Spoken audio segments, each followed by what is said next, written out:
நடப்பு ஐபிஎல் தொடரில் 7 போட்டிகளில் விளையாடியுள்ள சென்னை அணியானது 2 போட்டிகளில் மாத்திரமே வெற்றி பெற்றுள்ளது. பேட்டிங்கில் சொதப்புவதே தொடரும் தோல்விகளுக்கு காரணம் என்று ரசிகர்களும் கிரிக்கெட் ஆர்வலர்களும் குற்றம் சாட்டி வருகின்றனர். மிடில் ஓவர்களில் அடித்து ஆடக்கூடிய பேட்ஸ்மேன்கள் இல்லாததும் சென்னை அணிக்கு பெரிய தடையாக பார்க்கப்படுகிறது.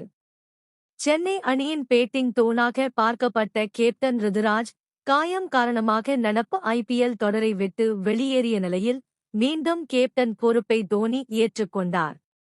இந்த நிலையில் தற்போது இளம் வேகப்பந்து வீச்சாளர் குர்ஜப்னீத் சிங் காயம் காரணமாக ஐபிஎல் தொடரில் வெளியேறியுள்ளதாக சென்னை அணி அறிவித்துள்ளதுடன் அவருக்கு பதிலாக தென்னாப்பிரிக்க வீரர் டெவால்ட் பிரவிஸ் ஒப்பந்தம் செய்யப்பட்டுள்ளார்.